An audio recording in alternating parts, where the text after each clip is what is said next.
350 साल पहले साधु बालूनाथ अपनी ही तंत्र की माया का शिकार होकर अंधेरी गुफा में एक चट्टान के तले दबा हुआ दर्द से कराह रहा था।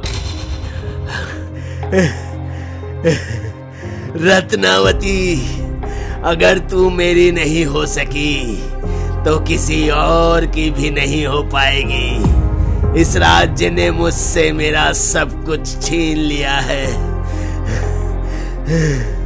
और जाते जाते मैं भी भानगढ़ का सब कुछ छीन लूंगा। भानगढ़ और उसके लोगों को मेरा श्राप है।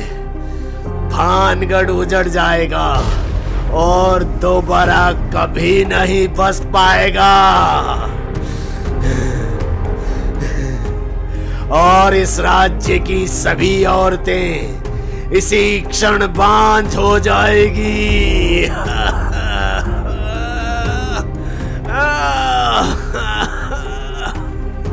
राजकुमारी रत्नावती जो अपनी दासी के साथ वहां खड़ी ये सब देख रही थी, ये सब सुन वो भी डर गई थी। वो बालूनाथ को हाथ जोड़ती और उसके आगे गिड़गिड़ाती, मगर बालूनाथ मरते हुए भी बदले की आग में जल रहा था। इसी के साथ साधु बालूनाथ ने अपनी आखिरी सांस ली और मौत की गोद में हमेशा हमेशा के लिए सो गया। कुछ दिनों के बाद मुगलों ने भानगढ़ पर हमला कर उसे लूट लिया और राजकुमारी रत्नावती को उनके किले की दीवार से फेंक मार दिया गया। साल 2021 सरकार ने एक लंबे अंतराल के बाद लॉकडाउन खोला है और कई पर्यटकों की तरह राहुल और स्वाति भी निकल पड़े हैं रोड ट्रिप पर भानगढ़ घूमने। दोनों अपनी गाड़ी में गीत गुनगुनाते और बातें करते चले जा रहे थे। दोपहर की कड़कड़ाती धूप में दोनों भानगढ़ के किले में पहुंचे, जहां उम्मीद से बहुत कम लोग घूमने आए थे। जब शाम होते ही सब किले के बाहर जाने लगे, तब राहुल स्वाति का हाथ पकड़कर उसे रोक लेता है। राहुल, हमें चलना चाहिए। हम कहीं नहीं जा रहे हैं। ये तुम क्या कर रहे हो राहुल? क्या तुम नहीं जानते यहाँ सूर्यास्त के बाद रुकना खतरे से खाली नहीं है? अरे सब अफवाह है, लोगों को डराने के लिए। मैंने गार्ड को पैसे दे दिए ताकि हम यहाँ रात गुजार सके। किले की ऊपरी मीनार में रत्नावती का कमरा है, आज रात हम वहीं रुकेंगे। सूरज ढलते ही दोनों रत्नावती के कमरे में आ गए थे, पर जैसे ही स्वाति ने दीवार पर टंगी रत्नावती की पेंटिंग को देखा तो एकटक बस उसे निहारती ही रही। पर जैसे ही रत्नावती की पेंटिंग ने अपनी पलकें झपकाई तो स्वाति एकदम डर से चीखने लगी। राहुल, राहुल, उस फोटो ने आग झपकी। मुझे बहुत डर लग रहा है। प्लीज चलो यहाँ से जल्दी। स्वाति, स्वाति, शांत, एकदम शांत हो जाओ। हमारे अलावा यहाँ कोई नहीं है। यहाँ के किस्से और कहानियां सुनकर अक्सर ऐसे वहम हो जाते हैं। पर राहुल, मैंने सच में किसी को यहाँ देखा था। उस स्वाति, मेरी आंखों में देखो और मुझ पर भरोसा रखो। मेरे रहते तुम्हें कोई छू भी नहीं सकता। देखो, अब अगर ये भूत वूत की बातें हो गई हो तो जरा पास आ जाएं, वरना रात बुरा मान जाएगी। राहुल के इस रोमांटिक अंदाज को देखकर स्वाति ने अपना ओवरकोट उतारा, एक कुर्सी पर रख दिया और राहुल के पास बिस्तर पर जाकर उसे चूमने लगी। दोनों आपस में एक दूसरे से सांप की तरह लिपट ही रहे होते हैं। तभी राहुल चुपके से स्वाति के एक हाथ में हथकड़ी लगा उसे बिस्तर की ग्रिल से बांध देता है। राहुल, मुझे तुम्हारे इरादे नेक नहीं लग रहे हैं। करना क्या चाहते हो? राहुल कमरे में लगी रत्नावती की पेंटिंग को प्यार से देखते हुए बोला। बिल्कुल सही कहा। अब तुम्हारी बलि देकर रत्नावती को इस दुनिया में वापस लाना कोई नेक ख्याल तो नहीं हो सकता ना? राहुल की विचित्र हंसी सुनकर स्वाति जरा असहज हो गई थी और वो हकलाते हुए बोली, मुझे ये मजाक बिल्कुल अच्छा नहीं लग रहा है। प्लीज मेरे हाथ खोलो। मगर राहुल पर तो मानो जैसे कोई भूत सवार हो। वो स्वाति को अनसुना कर रत्नावती की पेंटिंग को देख एक मंत्र तेज तेज दोहराने लगा। इससे कुछ देर बाद ही जमीन से एक यक्षिणी राहुल के सामने आ गई। यक्षिणी का भयानक रूप देख स्वाति ने डरते हुए पूछा, राहुल, ये कौन है?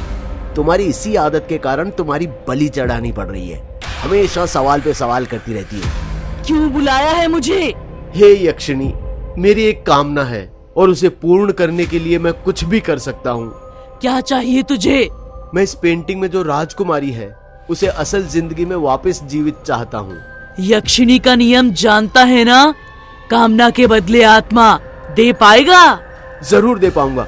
ये मेरी गर्लफ्रेंड स्वाति जो मुझे जान से भी ज्यादा प्यार करती है, ये मेरे लिए अपनी जान देने को तैयार है। क्यों स्वाति, अपने प्यार के लिए अपनी जान दे दोगी ना? राहुल के इतना कहते ही स्वाति अपने हाथ में लगी हथकड़ी को जोर जोर से खींचते हुए कहने लगी, प्लीज मुझे जिंदा छोड़ दो, मैं मरना नहीं चाहती। मैंने किसी का कुछ नहीं बिगाड़ा, प्लीज। मगर यक्षिणी को एक बार बलि चढ़ा दी तो उसके रुकने का कोई सवाल ही पैदा नहीं होता। यक्षिणी देखते ही देखते स्वाति की आत्मा को निगल गई और पीछे छोड़ गई तो बस उसका बेजान कंकाल। यक्षिणी के जाते ही रत्नावती की तस्वीर जमीन पर गिर थरथराने लगी और देखते ही देखते तस्वीर के कैनवास को फाड़ उसमें से बाहर आती है रत्नावती, हूबहू वैसी ही जैसी वो पेंटिंग में थी। रत्नावती के सुंदर रूप को देख राहुल बेसुध हो गया। रत्नावती भी राहुल को सिर से पांव तक देख हैरान थी और चारों ओर देखने के बाद आखिर उसने राहुल से पूछ ही लिया, कौन हो तुम? हमारी दासियां कहाँ हैं? और ये हमारा कमरा इस हाल में कैसे? जी मेरा नाम राहुल है। राजकुमारी जी, आप मुझे नहीं जानती पर मैं आपके बारे में सब कुछ जानता हूँ। ये साल 2021 है, आपके समय से 350 साल बाद। कॉलेज में जब से आपके बारे में पढ़ा और सुना था तब से आपको देखने की इच्छा थी। अब आप सामने खड़ी है तो यकीन ही नहीं हो पा रहा। यकीन तो हमें भी नहीं हो रहा कि समय की धारा के पार हम वापस कैसे जीवित हो गए। राजकुमारी रत्नावती, मैं आपसे बहुत प्यार करता हूँ, क्या आप मुझे स्वीकार करती हैं? राजकुमारी बिना कोई शब्द कहे अपना हाथ राहुल के सीने से होते हुए उसकी गर्दन पर ले गई और उसे प्यार से गले लगा लिया। कुछ देर बाद रानी रत्नावती और राहुल कमरे के बाहर बैठे बातें कर रहे थे। इतने सालों में क्या क्या बदल चुका है बाहरी दुनिया में। क्या आज भी औरतें और लड़कियां घूंघट ओढ़कर नदी से पानी लेने जाती हैं? क्या आज भी राजकुमारियां पालकी में सफर करती हैं? और मुगलों को क्या हमने हरा दिया? अरे राजकुमारी जी, जमाना बहुत आगे बढ़ चुका है। पानी अब नल से आता है और एक जगह से दूसरी जगह जाने के लिए कार, बाइक और प्लेन से आना जाना होता है। और तो और कबूतर की जगह लोग अब फोन का इस्तेमाल करते हैं। और मुगलों को तो अंग्रेजों ने हराया और फिर हमने लड़कर अंग्रेजों से आजादी पाई। वैसे राजकुमारी, आपके हाथ इतने कठोर और झुर्रियों से भरे हुए क्यों हैं? वो दरअसल हमें एक चर्म रोग है। सुनो राहुल, हम एक बात जानने को आतुर हैं। अगर आपको कोई आपत्ति ना हो तो क्या आप हमें बता सकते हैं? हाँ हाँ बिल्कुल, पूछिए ना। हमें वापस कैसे लाए तुम? हमारा मतलब तुम्हारे लिए मुश्किल रहा होगा ना? हाँ, थोड़ा मुश्किल था, पर राजकुमारी जी आपके लिए तो पहले तो कुछ ग्रंथ और काले जादू की किताबें पढ़ी और फिर आखिरकार एक ऐसा मंत्र मिला जिससे कामना पूर्ण करने वाली यक्षिणी को बुलाया जा सकता है। हमारी भी एक कामना है, क्या हमारे लिए उस यक्षिणी को बुला सकते हो? राहुल, जो रत्नावती के प्यार में अंधा हो चुका था, बिना ज्यादा सोचे यक्षिणी को मंत्र पढ़कर बुलाता है। यक्षिणी पहले की तरह ही जमीन से अवतरित होती है। ये यक्षिणी मेरी कामना है।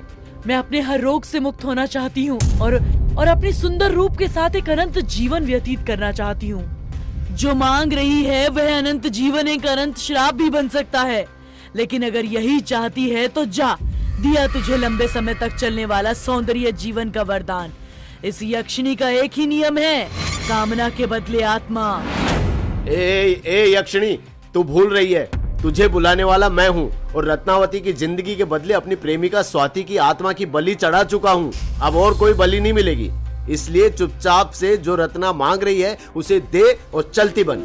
जो अपनी प्रेमिका का नहीं हुआ वो मेरा क्या होगा? मेरी बलि स्वीकार कर यक्षिणी।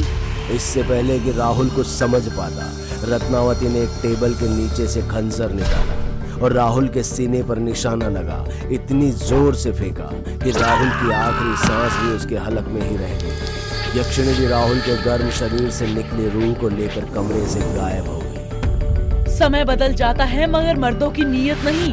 तुम मर्द जात बस दिखते बलशाली हो, लेकिन अंदर से कमजोर और खोखले होते हो। आखिर तुम्हारे साथ भी वही करना पड़ा जो बालूनाथ के साथ करने पर मैं मजबूर थी। 350 साल पहले भानगढ़ के राजा की इकलौती बेटी राजकुमारी रत्नावती बेहद सुंदर और मनमोहक थी, लेकिन फिर भी एक चीज जो आम जनता की नजरों से छुपी हुई थी और वो था उनका चर्म रोग। राजकुमारी थी तो 23 वर्ष की, लेकिन उसके हाथ छूने पर पत्थर से कठोर और पास से देखने पर झुर्रियां दिखती थी। ये विचित्र चर्म रोग जो बाएं हाथ से शुरू हुआ था और अब उसके दोनों हाथों पर फैल चुका था और इसके पूरे शरीर पर बढ़ने के आसार भी थे।